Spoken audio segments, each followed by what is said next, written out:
Hello everyone, English cancel आपका स्वागत है। आज हम स्टडी करेंगे एम्पैथिक सेंटेंस पार्ट 3 के बारे में। यदि आपने पार्ट 1 और पार्ट 2 नहीं देखी, लिंक आपको डिस्क्रिप्शन में मिल जाएगा, जाकर देख लीजिए ताकि आपको पार्ट 3 आसानी से समझ में आ जाए। एम्पैथिक सेंटेंस को हिंदी में बोलते हैं जोरदार वाक्य, यानी कुछ ऐसे सेंटेंसेस होते हैं जिन पे हम जोर देकर, प्रेशर देकर बोलते हैं ताकि जो करता है उसके ऊपर हमें कुछ इफेक्ट दिखाई देता है। जब हम वर्ब पर जोर देते हैं तो जैसे आज की हम क्लास में देखते हैं, हमारी क्लास क्या है कि जो पर्सन है उसके ऊपर हम एम्फेसाइज करेंगे, तो वर्ब के ऊपर हम एम्फेसाइज करेंगे तो हमारे पर्सन के ऊपर एम्फेसाइज होता है। तो इस तरह के वाक्यों में क्या करता है, कर्ता एक ही काम करता है, जो हमारा सब्जेक्ट है वो एक ही काम करता है, उसके सिवा दूसरा काम नहीं करता है। जैसे सेंटेंस की बात करते हैं कि मैं पढ़ाता ही रहता हूं, मैं पढ़ाता ही रहता हूं, वह गाती ही रहती है, तुम बोलते ही रहते हो, मैं सुनता ही रहता हूं, मैं रेडियो सुनता ही रहता हूं, तुम मुझे देखती ही रहती हो। इस तरह के सेंटेंसेस हैं आज की क्लास में पार्ट 3 में। देखिए डेफिनेशन से समझने की कोशिश करते हैं।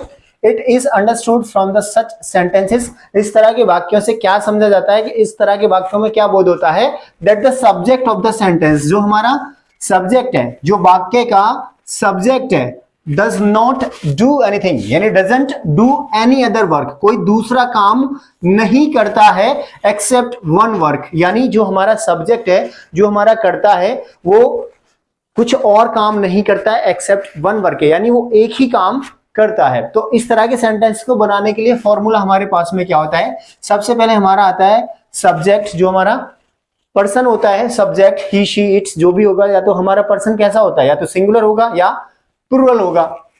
अब देखिए जब पर्सन हमारा प्लूरल होगा तो हम क्या यूज करेंगे, डू, और जब हमारा पर्सन सिंगुलर होगा तो हम क्या यूज करेंगे, डज।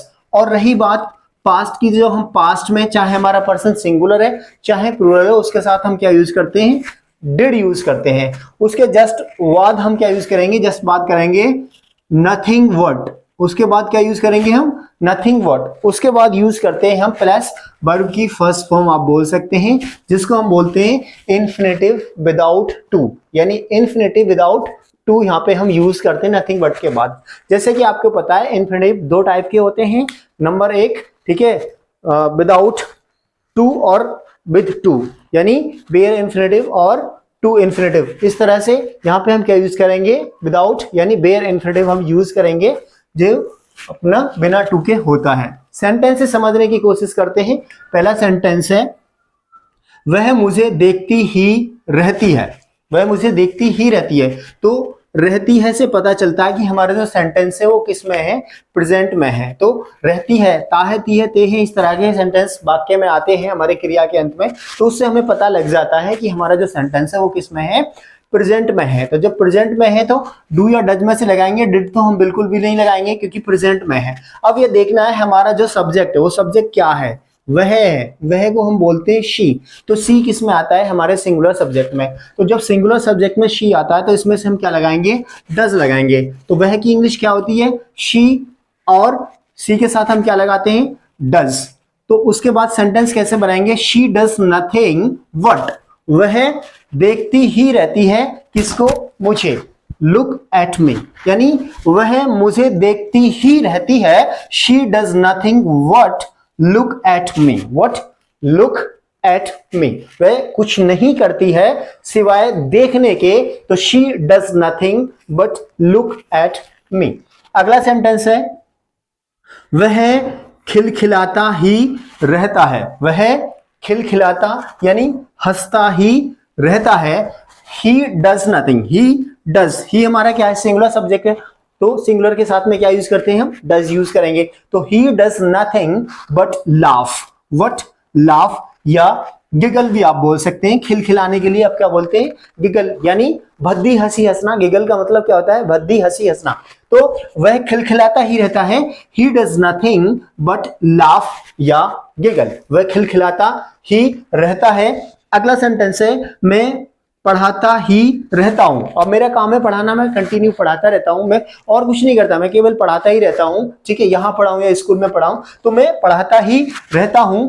आई डू, आई के साथ डू क्यों आया, क्योंकि आई हमारा क्या है, प्लूरल सब्जेक्ट है तो आई के साथ हम डू यूज करेंगे। I do nothing but teach, यानी पढ़ाने के सिवा मैं कुछ नहीं करता, except teaching I do nothing, मैं कुछ नहीं करता। तो सेंटेंस कैसे बनेंगे? I do nothing but teach, मैं पढ़ाता ही रहता हूं।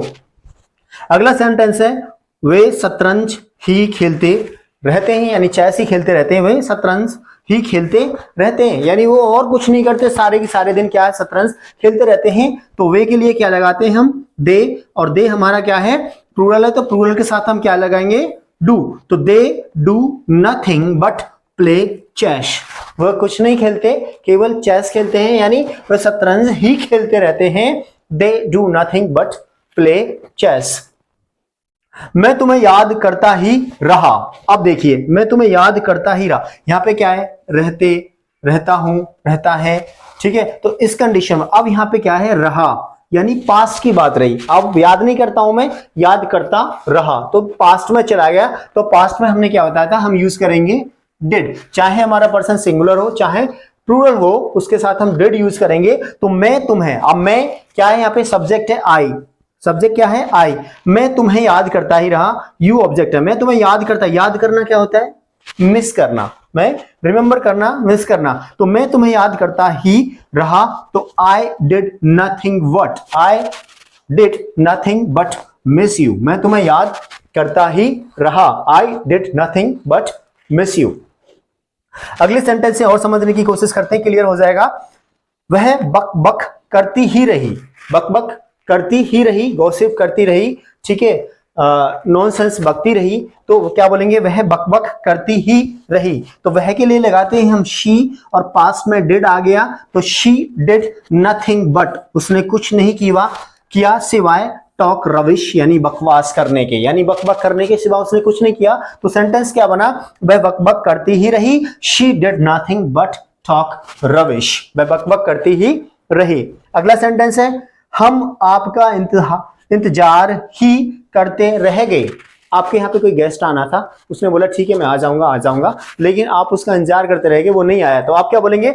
हम आपका इंतजार ही करते रह गए।